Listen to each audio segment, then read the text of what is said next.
Hello दोस्तों, मेरा नाम है दीपक और आज की क्लास में हम लोग करने वाले हैं एमएस वर्ड। एमएस वर्ड के अंदर हमने लास्ट क्लास में क्या क्या देख लिया था, चलिए हम एक बार ओवरव्यू कर लेते हैं। तो लास्ट क्लास में हम लोगों ने फॉन्ट ग्रुप के बारे में पढ़ लिया था और हम पढ़ रहे थे होम टैब। होम टैब के अंदर हमने फॉन्ट ग्रुप जो होता है पूरा का पूरा एक एक चीज़ हमने अच्छे से समझा था। आज की क्लास में हम लोग करने वाले हैं पैराग्राफ ग्रुप। ये दोनों ही होम टैब के अंदर आते हैं, ठीक है। तो चलिए स्टार्ट करते हैं। पैराग्राफ ग्रुप के लिए मैं क्या करता हूँ, कुछ टेक्स्ट लिख लेता हूँ, ठीक है। मैंने इसके लिए equal to rand open bracket close bracket enter किया। मेरे पास कुछ टेक्स्ट आ चुका है, ठीक है। और टेक्स्ट के अंदर मैं आपको बता दूं, पहला जो ऑप्शन दिखाई पड़ रहा है बुलेट्स का। बुलेट्स का क्या मतलब होता है, हमें अगर कोई भी पैराग्राफ पे बुलेट यूज़ करना हो, जैसे पॉइंट्स में लिखने हो, ठीक है, स्टार लगाने हो, कई अलग अलग पॉइंट्स डिज़ाइन में पॉइंट्स लगाने हो, तो उसके लिए हम लोग बुलेट्स का यूज़ करते हैं। तो बुलेट का यूज़ करने के लिए हमें सेलेक्ट करना पड़ता है। जैसे मान लो पहले वाले पैराग्राफ को मैंने सेलेक्ट किया, या कंट्रोल के साथ ए प्रेस करके ऑल पैराग्राफ को सिलेक्ट किया, और यहाँ पे आपको दिखाई पड़ेगा एक छोटा सा एरो, ठीक है। हम छोटे से एरो पे क्लिक किए और यहाँ पे जितने भी अलग अलग तरह के बुलेट्स हमें दिखाई पड़ रहे हैं, हम किसी एक पे हम जाके क्लिक करते हैं तो हम देख रहे हैं कि यहाँ पे पॉइंट्स मिल चुका है। हर एक पैराग्राफ को उसका एक पॉइंट्स यहाँ पे डॉटेड शेप में मिल चुका है, ठीक है। मतलब कि अब जैसे ये पहला पैराग्राफ था यहाँ से लेके यहाँ तक, तो उसके लिए पॉइंट यहाँ पे दिखाई पड़ रहा है। दूसरा पैराग्राफ ये है, ठीक है। थर्ड पैराग्राफ ये है, फोर्थ पैराग्राफ ये है, और फिफ्थ पैराग्राफ ये है, ठीक है। तो हर एक पैराग्राफ को उसका एक बुलेट पॉइंट दिखाई पड़ रहा है। अगर हम बुलेट पॉइंट चेंज करना चाहते हैं, ठीक है, तो हम क्या करेंगे, दोबारा से ऑल सेलेक्ट करेंगे, और यहाँ से हम अगर मैं ये बुलेट पॉइंट लगाना चाहता हूँ, तो जो भी आपको पसंद आ रहा है उस पर जाके आप क्लिक करें तो आपको यहाँ से बुलेट पॉइंट देखने को मिल जाएगा, ठीक है। तो होप्स आपको ये समझ आया होगा कि हम बुलेट पॉइंट कैसे लगाते हैं, ठीक है। अब हम बात करते हैं कि अगर हमें हर एक लाइन पे बुलेट पॉइंट लगाना है, जैसे मान लो पहला वाला लाइन ये हो गया, ठीक है, दूसरा लाइन ये हो गया, ठीक है। आपको हर एक लाइन पे बुलेट पॉइंट लगाना है, तो आप कैसे लगाएंगे, तो देखिए आपको क्या करना पड़ेगा, कर्सर लेके जाना पड़ेगा वहाँ पे और एंटर दबाना पड़ेगा। जैसे आप एंटर दबाएंगे वैसे यहाँ पे बुलेट पॉइंट लग गया। यहाँ पे क्लिक करके एंटर, अब जहाँ भी क्लिक करके एंटर दबाते हैं वहाँ पे ये बुलेट पॉइंट आपको दिखाई पड़ रहा है, लग जा रहा है, ठीक है। तो ऐसे करके आप हर एक लाइन पे बुलेट पॉइंट लगा सकते हैं, ठीक है। तो ये भी आपको समझ आ गया, ठीक है। आप कंट्रोल ए से ऑल सेलेक्ट करते हैं और यहाँ पे इरेज डाटा है, इरेज ऑल फॉर्मेटिंग, ठीक है। तो इस पे क्लिक कर देंगे तो ये पहले जैसा हो जाएगा, ठीक है। अब कंट्रोल ए करके अगर आप डायरेक्ट बुलेट वाले आइकन पे क्लिक करते हैं तो ये बुलेट लग गया, ठीक है। तो यहाँ पे सभी पे इसीलिए लग रहा है क्योंकि हमने पैराग्राफ से हर एक लाइन को अलग कर दिया है एंटर दबा के, ठीक है। तो अगर हमें पहले जैसा करना है तो हम पहले जैसा कर सकते हैं। इसके लिए कंट्रोल जेड दबाएं, ठीक है, एक एक स्टेप पीछे जाएगा, ओके। तो आपको समझ आ गया कि हम बुलेट कैसे यूज़ कर सकते हैं। ये सेकंड है नंबरिंग, नंबरिंग भी हम यूज़ कर सकते हैं, ठीक है। तो अगर मैंने इसको पूरा सेलेक्ट किया, सेलेक्ट करने के बाद नंबरिंग जो आ रहा है उसके साइड में जो ये डाउन एरो आ रहा है इस पर क्लिक किया, और यहाँ पे भी कई सारे मेरे को ऑप्शंस दिखाई पड़ रहे हैं, ठीक है। आपको 1 2 3 इस फॉर्मेट में चाहिए, ठीक है, ब्रैकेट के साथ 1 2 3 4, ठीक है, रोमन में ABCD, स्मॉल लेटर में ABCD, आपको जिसमें भी चाहिए आप उस पे जाके नॉर्मली क्लिक करें। आप जैसे ही क्लिक करेंगे तो यहाँ पे उस फॉर्मेट में लिखा हुआ आ जाएगा 1 2 3 4 5, आ रहा समझ में। तो हम ऐसे भी यहाँ पे लिख सकते हैं। अब एक चीज़ आपको ध्यान रखना है कि अगर मुझे पैराग्राफ से किसी भी लाइन को अलग करना हो, ठीक है, जैसे मान लो कि ये सेकंड लाइन है, इसको मुझे पैराग्राफ से अलग करना है, ठीक है। तो यहाँ पे स्टार्टिंग में कर्सर ले जाएंगे और एंटर दबा देंगे तो ये पैराग्राफ से अलग हो गया। और जैसे ही पैराग्राफ से अलग हुआ तो ये देखो ये सेकंड नंबर यहाँ पे लिखा हुआ ऑटोमेटिक आ गया है, ठीक है। वैसे ही हम अगर इसको पैराग्राफ से अलग करना चाहते हैं इस वाले लाइन को, तो हम नॉर्मली क्या करेंगे, इसके स्टार्टिंग में कर्सर ले जाके एंटर करेंगे, ठीक है। तो ये पैराग्राफ से अलग हो गया। आप ये ध्यान रखेंगे कि जैसे ये 3 है अब ये 4 हो गया, अब जैसे ये 4 हुआ तो अगला 5 हो जाएगा, ठीक है। तो बीच में कोई भी नंबर आने पे, ठीक है, ये जब ये नंबर आएगा तो ये 6 हो जाएगा, और इसके बाद ये वाला जो लाइन है ये 7 हो जाएगा, ठीक है। तो ऐसे करके आप नंबरिंग का भी यूज़ कर सकते हैं, ठीक है। तो होप सो आपको ये समझ आया होगा। अब हम चलते हैं नेक्स्ट ऑप्शन की तरफ, ठीक है, जिसका नाम है करंट लिस्ट। इसका यूज़ क्या होता है, जैसे मैं बताता हूँ, मैं सभी को एक तरह से अलग अलग बांट लेता हूँ, जितनी भी लाइनें हैं, ठीक है, वो सारे के सारे लाइन को हम पैराग्राफ से अलग कर देते हैं। हर एक लाइन अपने आप में एक पैराग्राफ होगा। तो इसके लिए मैंने स्टार्टिंग में कर्सर रख के बस एंटर किया। ओके, अब देखिए ये जितनी भी लाइनिंग है हमने अलग अलग लाइन लिख दिया है, ये समझ लो अभी आप, ठीक है।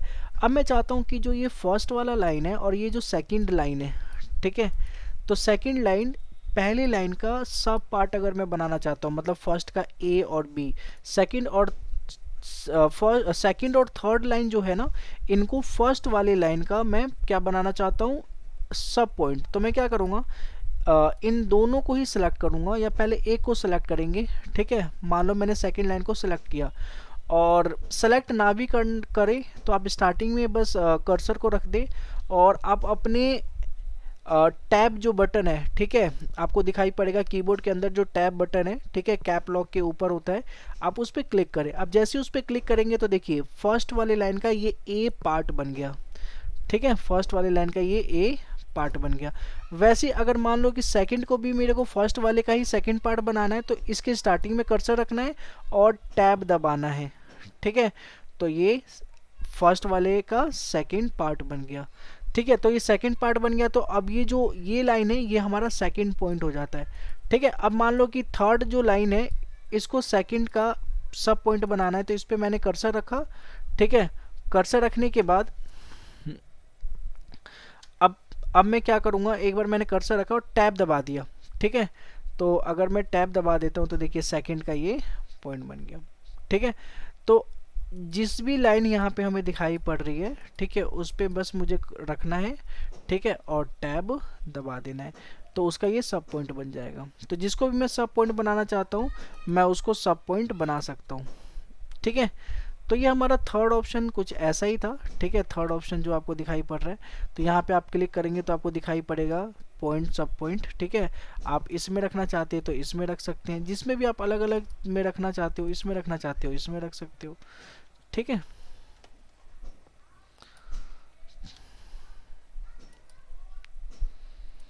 इसमें रखना चाहते हो इसमें, तो आप अलग अलग पे जाके एक एक बार क्लिक करें। अगर आप इस पे रखना चाहते हैं तो आप देखिए ये जो बुलेट्स पॉइंट है इसी के सब पॉइंट और मेन पॉइंट हमें दिखाई पड़ रहा है, ठीक है।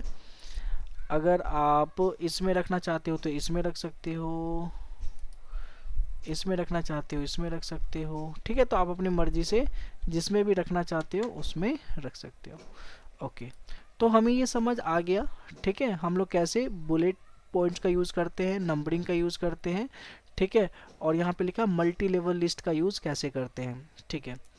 अब हम बात करते हैं, जैसे मैंने लास्ट में अपना नाम लिखा, ठीक है, मैंने यहाँ पे लिखा दीपक, ओके।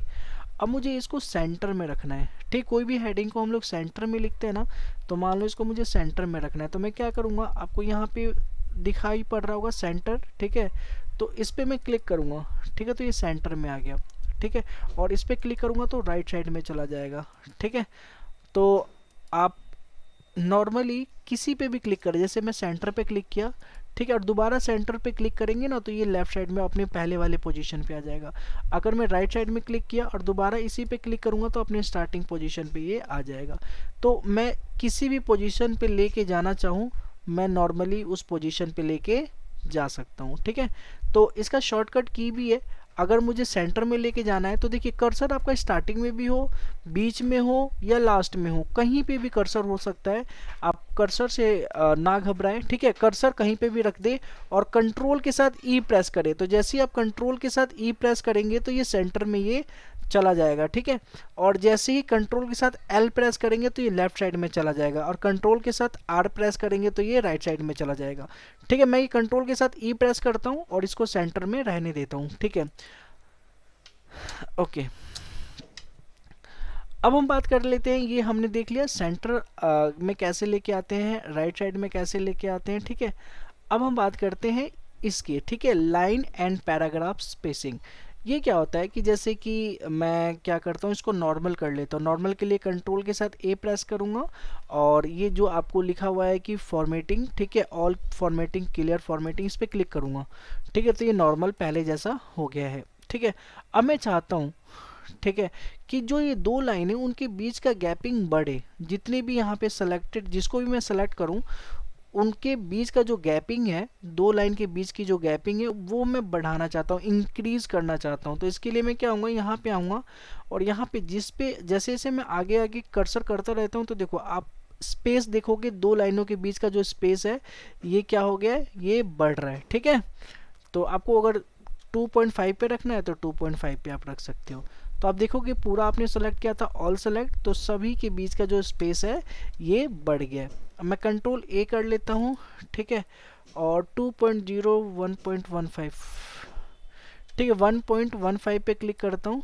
ठीक है, तो मैं ये देख पा रहा हूँ कि अब जो दो लाइन के बीच का जो स्पेस है ये नॉर्मल हो चुका है।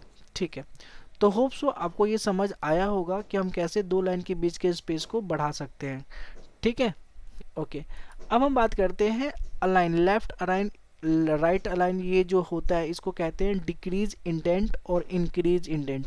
ठीक है, इसका मतलब क्या होता है, जो हम टैब की मदद से, जैसे मान लो मेरा ये मेरा जो नाम है, ठीक है, इसके स्टार्टिंग में मैंने कर्सर रख रखा है और टैब की मदद से मैं इसको राइट साइड में धकेल सकता हूँ। जैसे जैसे मैं टैब दबाऊंगा तो ये देखिए राइट साइड में ये जाता जाएगा, और जैसे जैसे मैं शिफ्ट के साथ टैब दबाऊंगा तो ये लेफ्ट साइड में आता जाएगा। ठीक है, यही काम करता है यहाँ पे हमारा। ठीक है, इंडेंट मतलब इंक्रीज इंडेंट करूंगा तो ये राइट साइड में, जैसे टैब के साथ मैं क्लिक करने पे ये राइट साइड में इंडेंट जा रहा था, वैसे ये राइट साइड में जाएगा। और इस पे क्लिक करूंगा तो ये लेफ्ट साइड में ये सारा इंडेंट आएगा। ठीक है, तो हम राइट साइड में और लेफ्ट साइड में इंडेंट को मूव कर सकते हैं। ठीक है, बढ़ा सकते हैं और घटा सकते हैं। ठीक है, तो होप सो आपको ये समझ आया होगा कैसे हम इनका यूज़ करते हैं। अब हम बात करते हैं इसकी, ठीक है, शॉर्ट की। तो शॉर्ट का यूज़ क्या होता है, जैसे मैं बताना चाहता हूँ कि इसको मैंने ऑल सेलेक्ट किया, ठीक है, और शॉर्ट पे गया, ठीक है, और असेंडिंग पे ही रहने दिया और ओके कर दिया। तो आप देखेंगे कि मेरी जितनी भी लाइनें हैं ये ऊपर नीचे हो गई हैं कई सारी। पहले सी से आ रहा है, फिर डी से लाइन आ रहा है, फिर एफ से आ रहा है, फिर आई से आ रहा है, फिर ई से आ रहा है।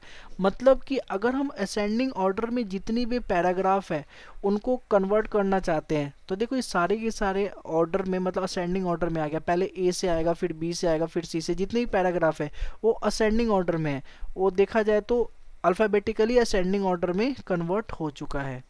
ठीक है, लास्ट में जो लाइन है वो वाई से है। ठीक है, क्योंकि जेड से कोई लाइन नहीं है इसीलिए लास्ट वाली लाइन वाई से है।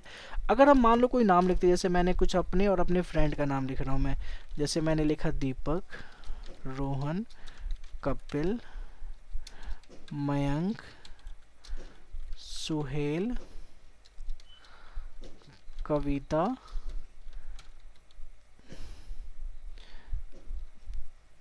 जैस। ठीक है, ये जितने भी मैंने नाम लिखा, ठीक है, अब मैंने क्या करना है, इसको सेलेक्ट कर लेना है। मैंने इसको सेलेक्ट किया और सेलेक्ट कर लेने के बाद जब मैं जाता हूँ असेंडिंग ऑर्डर में, ठीक है, और असेंडिंग पे रहने देता हूँ और ओके करता हूँ, तो देखिए ये असेंडिंग ऑर्डर में कन्वर्ट हो गया, मतलब कि अल्फ़ाबेटिकली असेंडिंग ऑर्डर में हो गया। पहले डी आया, डी के बाद जे आता है, जे के बाद के आता है, के बाद एम आता है, फिर आर, फिर एस। जो भी नाम लिखा है ये असेंडिंग ऑर्डर में कन्वर्ट हो चुका है। अगर वही मैं इस पर क्लिक करके, और यहाँ पे डिसेंडिंग ऑर्डर है, ठीक है, मैंने डिसेंडिंग ऑर्डर पे गया और ओके किया, ठीक है, तो देखिए ये डिसेंडिंग ऑर्डर में कन्वर्ट हो गया। पहले एस से नाम आ रहा है, फिर आर से, फिर मयंक, फिर कविता। तो हम देख पा रहे हैं कि ये डिसेंडिंग ऑर्डर में कन्वर्ट हो चुका है। ठीक है, तो हम यहाँ से असेंडिंग और डिसेंडिंग ऑर्डर में कन्वर्ट कर सकते हैं। ठीक है, तो होप सो आपको ये समझ आ रहा होगा। ठीक है, अब हम बात करते हैं इस ऑप्शन की जिसका नाम है शेडिंग। ठीक है, शेडिंग क्या करता है कि अगर मैंने क्या किया, यहाँ से लेके यहाँ तक सेलेक्ट किया और शेडिंग पे गया, ठीक है, और यहाँ से मैंने येलो कलर ले लिया। ठीक है, तो आप देखेंगे कि जहाँ तक मेरा टेक्स्ट लिखा हुआ है वहाँ तक पूरा उसका बॉडी यहाँ का जो बैकग्राउंड बॉडी है वो बिल्कुल ही येलो कलर का हो गया। ये कुछ वैसा ही लगता है जैसे हाईलाइट था। जैसे मैंने हाईलाइट करता हूँ, मैं इस एरिया पे जाता हूँ और पहले वाले ग्रुप में मैं इस ऑप्शन पे जाके येलो कलर करता हूँ, तो आप देखोगे ये भी हाईलाइट हो रहा है और ये शेडिंग भी हाईलाइट है। लेकिन इन दोनों में फ़र्क ये है कि ये जो दो लाइन के बीच का जो गैप है ना, उसमें ये हाईलाइट नहीं करता, ये बस टेक्स्ट के ऊपर चलता है। जबकि शेडिंग जो होता है ये पूरे बैकग्राउंड में चलता है। जहाँ तक टेक्स्ट होगा ये पूरा का पूरा बैकग्राउंड को ही, वहाँ तक की पूरी बॉडी के बैकग्राउंड को ही कलर कर देती है। ठीक है, जबकि हाईलाइट ओनली टेक्स्ट के ऊपर चलेगा। ठीक है, जैसे मान लो ये दीपक जो लिखा हुआ है ये सेकंड लाइन में, ये बस यहाँ तक है। ठीक है, लेकिन जो बैकग्राउंड कलर है पूरा यहाँ तक है। ठीक है, यहाँ तक है पूरा बैकग्राउंड। जबकि यहाँ पे देखो, यहाँ पे जो ये लाइन है, यहाँ पे जैसे ही टेक्स्ट खत्म होता है इसके बाद बैकग्राउंड कलर भी यहाँ पे दिखाई नहीं पड़ता है। ठीक है, तो ये दो डिफरेंस है। और एक चीज़ और है, जब आप इसको ऑल सेलेक्ट करके जब इसको इरेज फॉर्मेटिंग करते हैं, ठीक है, और इस पर क्लिक करते हैं, तो आप देखेंगे कि जो शेडिंग वाला ऑप्शन है ये तो डिलीट हो जाता है, लेकिन जो हाईलाइट वाला ऑप्शन है, ठीक है, ये डिलीट नहीं होता। रीज़न क्या है? क्योंकि इसको डिलीट करने के लिए हमें कहाँ जाना पड़ता है? इसी हाईलाइट वाले ऑप्शन में जाके नो कलर पे क्लिक करना पड़ता है, तभी जाके ये यहाँ से हटता है। ठीक है, तो ये था हमारा, ठीक है, शेडिंग ऑप्शन। ठीक है, तो शेडिंग ऑप्शन होप सो आपको समझ आ गया होगा। अगर मोर कलर चाहिए तो यहाँ पे भी जाके हम कलर ऑप्ट कर सकते हैं। अब बात करते हैं लास्ट फंक्शन की। ठीक है, पैराग्राफ ग्रुप के अंदर, जिसका नाम है बॉर्डर। बॉर्डर का यूज़ क्या होता है? जैसे मान लो कि मैंने जो भी टेक्स्ट लिखा है, ठीक है, मैं चाहता हूँ यहाँ से लेके यहाँ तक का जो टेक्स्ट है ये एक बॉर्डर में, बॉक्स में, जैसे हम नोटिस लिखते हैं तो उसको एक बॉक्स में डालते हैं कि नहीं डालते हैं, तो हम चाहते हैं कि ये बॉक्स में है, तो हम इस पर नॉर्मली जाएंगे और यहाँ पे जाके यहाँ पे लिखा होगा आउटसाइड बॉर्डर। आउटसाइड बॉर्डर पे क्लिक करेंगे तो आप देखेंगे कि ये एक बॉक्स के अंदर बंद हो चुका है। ठीक है, वैसे इस पे जाके हम क्या करेंगे, यहीं पे जाके इसको भी हम आउटसाइड बॉर्डर पे क्लिक करेंगे। यहाँ पे देखिए मैंने किस पे क्लिक कर दिया है, ऑल बॉर्डर पे, तो इसलिए ऑल बॉर्डर पे आ रहा है। ठीक है, नो बॉर्डर पे क्लिक करेंगे तो बॉर्डर सारा हट जाएगा, और आउटसाइड बॉर्डर पे क्लिक करेंगे तो ये आउटसाइड बॉर्डर आ जाएगा। तो आउटसाइड बॉर्डर आपको समझ में आ गया। वैसे कई सारे बॉर्डर है, अभी नो बॉर्डर कर देता हूँ और एक एक करके मैं आपको समझाता हूँ। जैसे मैंने सिलेक्ट किया, इतना पार्ट सेलेक्ट किया, ठीक है, और इस पे गया, बॉटम बॉर्डर बॉर्डर पे क्लिक किया, तो जो भी मैंने सेलेक्ट किया था इसका जो बॉटम साइड होता है, बॉटम साइड में ही एक बॉर्डर हमें दिखाई पड़ रहा है। वैसे ही टॉप पे गया तो देखो, अब जो भी मैंने सेलेक्ट किया था उसके टॉप साइड में एक लाइन आ गया। लेफ्ट बॉर्डर पे अगर मैं लेके जाता हूँ कर्सर को, तो देखिए लेफ्ट साइड में एक बॉर्डर देखने को मिल रहा है। वहीं राइट साइड पे लेके जाता हूँ तो राइट साइड में एक बॉर्डर देखने को मिल रहा है। नो बॉर्डर में पता ही है कि कोई बॉर्डर यहाँ पे नहीं आएगा। ऑल बॉर्डर में देखो बीच में जो डिफरेंस है ना, दो लाइन के बीच का जो स्पेस है उसके अंदर भी हम बॉर्डर देख पा रहे हैं। ठीक है, और आउटसाइड बॉर्डर तो मैंने आपको बता दिया है। इनसाइड बॉर्डर आपको पता ही है कि हमें हॉरिजॉन्टल बॉर्डर ही दिखेगा, वर्टिकल बॉर्डर हमें यहाँ से नहीं दिखेगा। तो ये सारा का सारा ऑप्शन था बॉर्डर का। आप एक एक करके इन सब का यूज़ घर पे भी कर सकते हैं।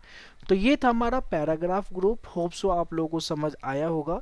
ठीक है, फिर हम लोग मिलते हैं नेक्स्ट क्लास में स्टाइल ग्रुप और एडिटिंग ग्रुप के साथ। ठीक है, जब तक के लिए टाटा बाय बाय, फिर मिलते हैं।